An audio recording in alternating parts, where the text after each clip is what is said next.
وہ کسی اور کے لیے ہے. کہا کس کے لیے؟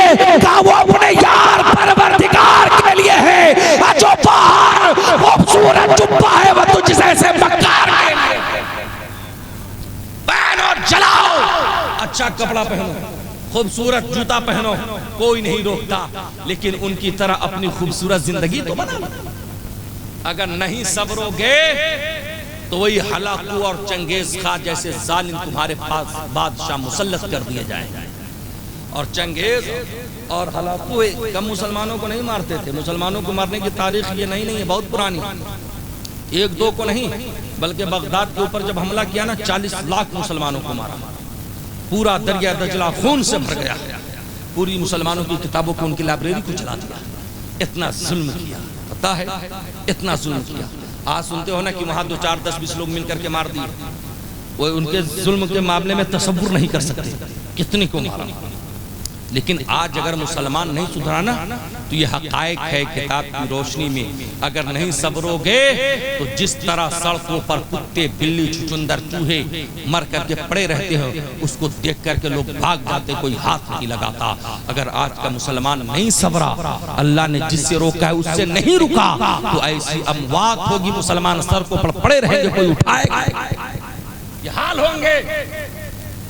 اتنے کو مارا کہ سر کا مینار قائم کر دیا. سمجھ رہا اس مینار کے اوپر بیٹھ کر کے مسلمان کے سر میں شراب رکھ کر کے اس نے دیا. لیکن آپ کہیں گے اگر ایسا ظلم ہوگا تو وہ مرے گا کیسے؟ آخری جملہ تقریر ختم، میں زین البھائی کو اٹھا رہا ہوں. وہ مریں گے کیسے؟ پتا ہے جب ظالم بادشاہ آ جائے نا تو اس وقت مسلمانوں کو کچھ نہیں کرنا چاہیے بلکہ مسجد کو آباد کرنا چاہیے اور صبر کرنا چاہیے. صبر رونے سے نہیں بلکہ گناہوں سے بچنا. گناہوں سے بچنا صبر کہلاتا ہے. جب بغداد کے اوپر ہلاکو نے حملہ کیا نا تو 3 صف بنا دیے 40 لاکھ مسلمان. اور ایک سب سے پہلے سب سے تلوار چلاتا ہوا آیا تو آخری جو ہے کنارے ایک دم آخری میں پہلے لائن میں ایک بوڑھا اور ضعیف آدمی کھڑا تھا. داڑھی سفید تھی، جسم پر کرتا پائجامہ تھا. وہ دوسرے لائن میں آیا، ہٹ گیا پہلے لائن سے. جب دوسرے لائن کو مارتے مارتے آیا وہ تیسرے میں آ گیا. جب تیسرے لائن میں مارتے مارتے آیا وہ اس سے بھی پیچھے ہٹا. ہلاکو یہ پورا منظر دیکھ رہا تھا. اس کے قریب آئے، سپاہیوں کو منع کیا اسے کوئی نہیں مارے گا، اسے میں ماروں گا. قریب آ کر کے کہتا ہے زندگی نے تمہیں بہت مہلت دی، موت سے ہٹتے رہے بھاگتے رہے، بتا اب کہاں جائے گا. تو وہ تھا نا صابر. صابر کسے کہتے ہیں ایک بار بول دو؟ کسے؟ کس سے صبر کریں؟ صابر گناہوں سے بچنے، شراب سے بچنا، جوا سے بچنا، ماں باپ کو تکلیف دینے سے بچنا، بیوی کے اوپر ظلم کرنے سے بچنا، علماء کی توہین کرنے سے بچنا، یہ صبر ہے.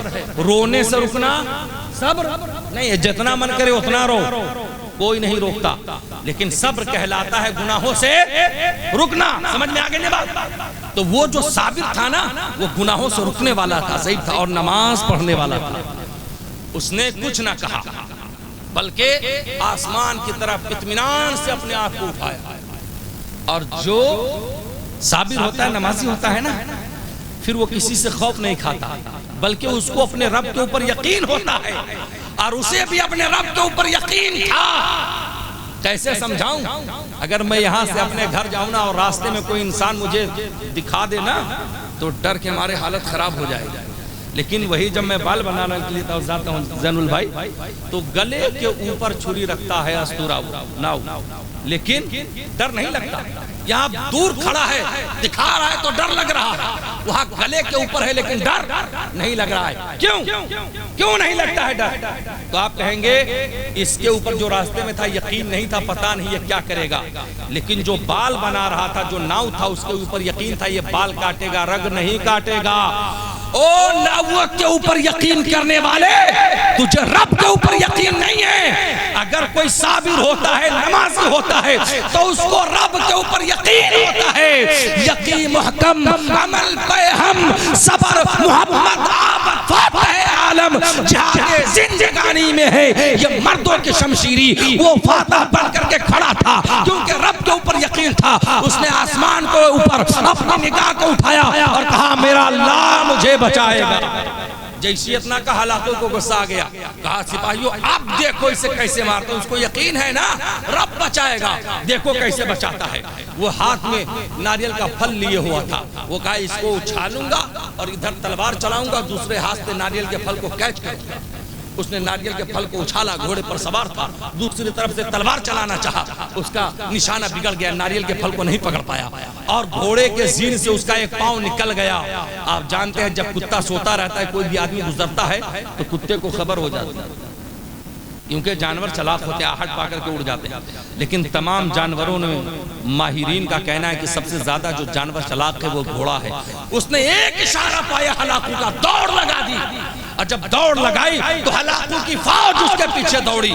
سمجھ رہے ہیں؟ ہلاکو کی فوج دوڑتی رہی، لیکن یہ ہلاکو جس نے 40 لاکھ مسلمانوں کو مارا تھا، اسی کے گھوڑے نے اس کے سر کو اتنا پٹکا کہ اسی جگہ پر پٹک پٹک کر کے اس کی موت واقع ہو گئی۔